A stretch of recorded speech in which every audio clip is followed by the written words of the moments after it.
Hey, friendo, Steve here. And Larson. And welcome to Non-News. That's news. That's news. That's news. And thank you, patrons.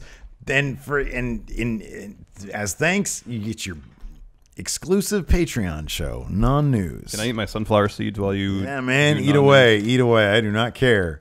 Anyways, we got a packed episode of Non-News today, including our first story that we began on the dirt sheet and we're finishing here.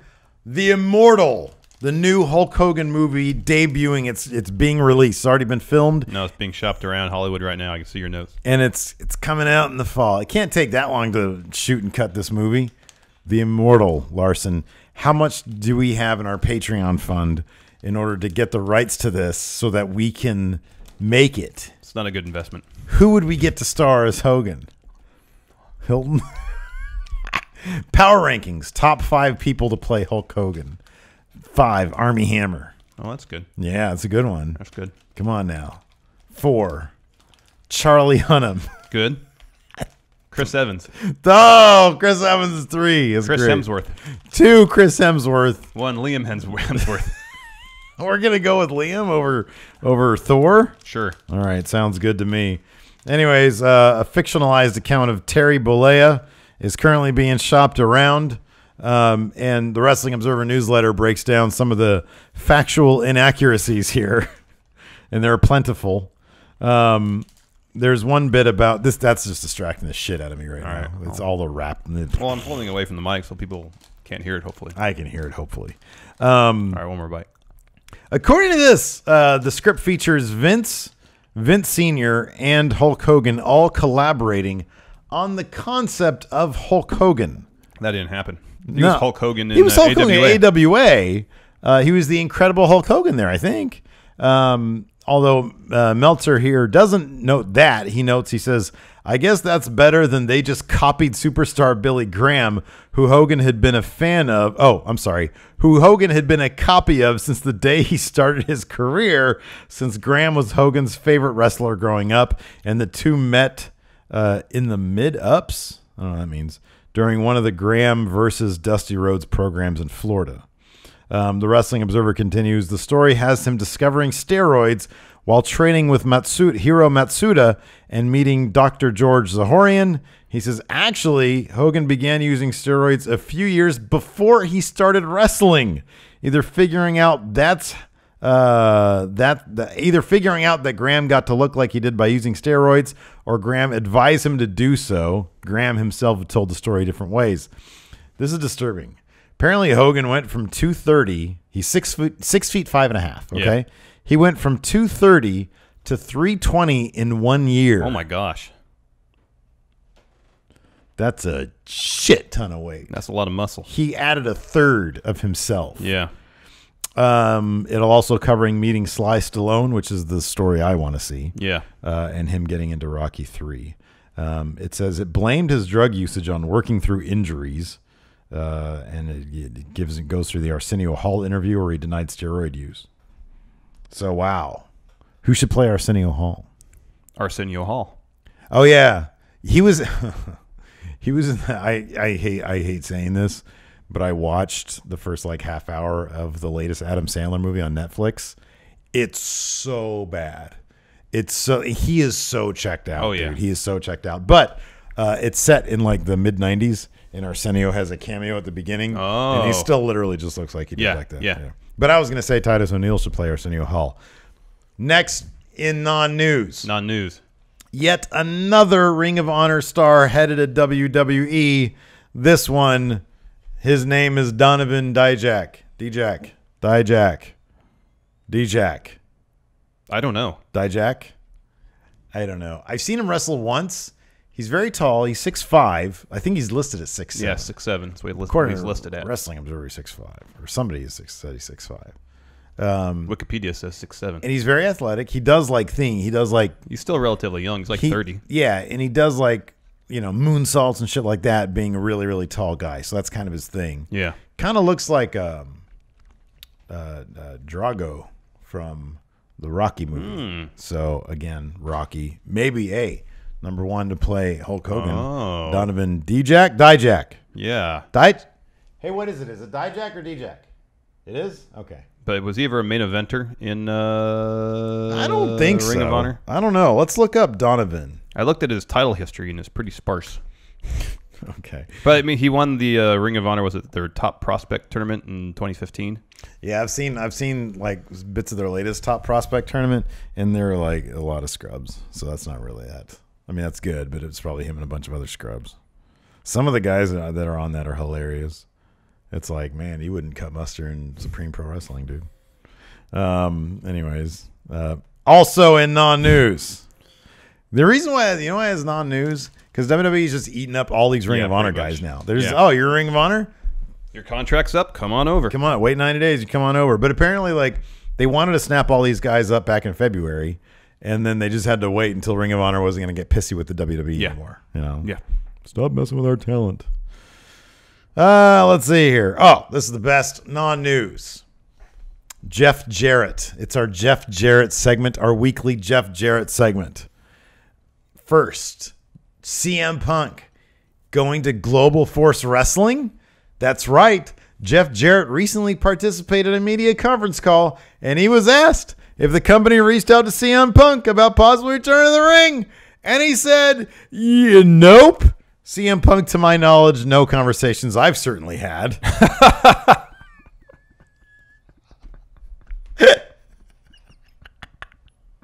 He said this via Yoda? Via Wrestling Inc. Quote, continuing on, quote, but also, okay, I'll read it as Yoda. It's fine. No, CM Punk, to my knowledge, no conversations that I've certainly had. Totally works. He continues, but also, inaudible, my understanding, he's signed to a UFC situation, and that's where his energy is heading. That's his understanding? That's like the facts.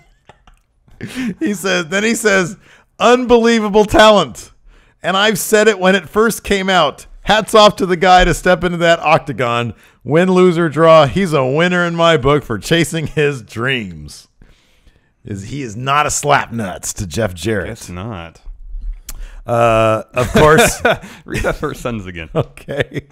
How would you like me to read it? Just normal. Okay. No, read it as Jeff Jarrett. Okay. No. CM Punk, to my knowledge, no conversations that I've certainly had. Okay.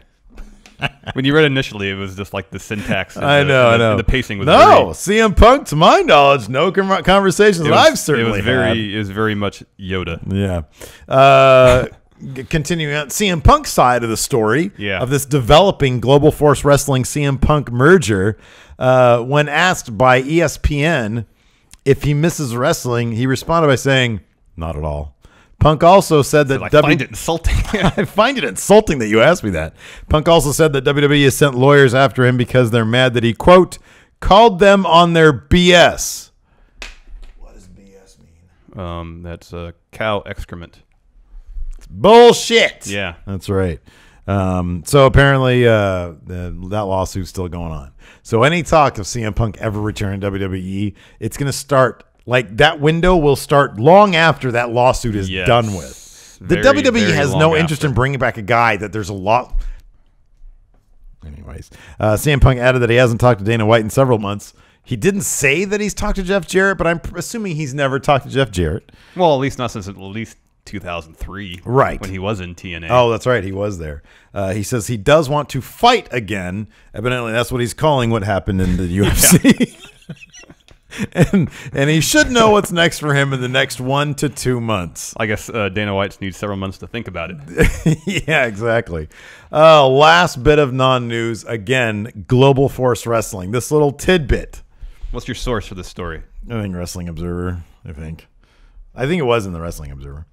So according to sources, the Wrestling Observer, part of the new Global Force Wrestling contract they're offering to new talent. Mm-hmm. Hey. Are you Jeff Jarrett? I'm Jeff Jarrett. And I'm a prospective GFW wrestler at the negotiating table. Yeah. This is what we're offering. You Dusty Rhodes. This is what we're offering, slap nuts. Indie dates, you can work them. We want 10%. Merchandise royalties. Potentially huge money. You get 0%. We get 100%. So apparently, Can I still have my pro wrestling tee shop? what's that? Then that's a yes. I want it. Apparently, all merch. Now I don't know. Now Alberto Del Rio Patron has. Hold on a second. GFW merch. I want to know what the state of their merch. So apparently, in their new contracts, they think they're going to get all the Hot merchandise. off the press. Global Force Selection. Okay, okay. Yeah, it seems to be official. What's Richards and Southern? I have no idea. Oh, that's just. Whoa. Well, Impact don't they sell some of their stuff through Pro Wrestling Tees? Or is that my imagination? I don't know. I don't know if they're that savvy or if Pro Wrestling Tees will accept them. Let me check before I make. Oh, they got ball caps now. Oh, click here to view our store. Oh, there you go. Oh, Richards and Southern is their store. Oh, but is that just? Okay, so first, This is strictly GFW, as in old school GFW. Though. Oh yeah, that's a good point. Impact. Oh yeah, here you go. Impact.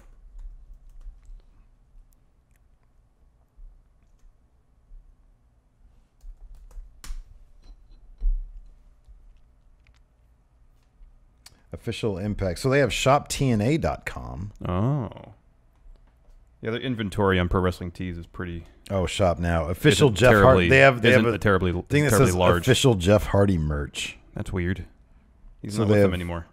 A lot of Jeff Hardy. They've got the Hardys. They have a lot of Jeff Hardy's lithographs of his artwork. They got 20 shirts on Pro Wrestling Tees, so that's not a bad stock. Okay, but who do they have? EC3, The Decay. Decay, Moose. Does EC3 have his own pro wrestling tee store? Yeah, he does. A lot of TNA guys have their own. I would figure, Pro yeah. Wrestling Tee stores. But isn't that bizarre? Like, what kind of selling point is that? That's not a selling point. And That's a reason not to sign with them. And granted, it doesn't look like. But maybe that. I mean, here I'll say this. Maybe that's one of the things they say is like, okay, you have your own Pro Wrestling Tee store. That's fine. You collect money from that. But anything sold through our website, we get. Maybe that's the trade-off. Rather than say you can't have a Pro Wrestling Tee store. So I want to know. So Alberto El Patron. Now he might be a special deal. Okay, so like Rosemary, right? Or James Storm. James Storm. Does he get any cut of this $20? Well, if he has a contract that's not like the current ones, I would Right, think so. right. So the ones they're offering now, like what kind of shit is that? Yeah, I don't know. So That's the only weird. thing I think of is that's the trade-off that they're presenting to talents is talent or You're allowed to have a pro wrestling. yeah, tee you get shop. all the Pro Wrestling Tees money, but we're keeping all the GFW official merch money. Whenever you say we get 100% of something that has your face on it, Oh, I know. that's an awful. That's not a good deal for the no, talent. it's No, a not at all. terrible. That's a terrible thing. I'm just sitting here trying to make sense of it. Yeah, I know. Anyways, I just thought that was funny. It's like, yeah, we get 10% of your indie dates, which I mean, I've heard that that Impact TNA would they would book indie dates. They would like help actually book indie dates. Yeah. And for that, they'd get 10%. Oh, look at Moose's store. They're all terrible, but I would totally wear one of these. Oh man, you think the Shield is okay with that? It's just like Moose, bitch, get out the way. That's funny. That's actually really funny. This just makes him more endearing to me. He's got terrible. Like, there's some that are okay. There's some that, I mean, this is okay. Yeah. That's all right. I like that one. I mean, this is funny because his arm is way bigger than that. Like, look at his forearm. That's not Moose's forearm. Moose is way bigger than that. That's creepy. Like Moose body, but then like an actual Moose's head. I don't know what's going on there. Yeah, I have no idea. That's weird. Dropkick City. Yeah, it's all weird. I like this one. I actually like. Yeah, that one's really good. I like that one. I like this. You can't even read what that says. And then this is great. It's literally just the golden arches with Moose's name 3 times, and then I'm loving it, which I think is still McDonald's. Yeah. That's still their slogan. catchphrase. Yeah, Slogan, their catchphrase. And it's Moose Nation 69. Oh, Moose is the best. That better be his. Hey, Moose, what's your favorite sex position? 69, dummy. Oh man. Anyways, that's non-news. What a fun episode this was. Yeah. Quality quality programming for your Patreon money. Have a good weekend. Thanks Yes. for watching. Until next time, we'll talk to you later. Bye.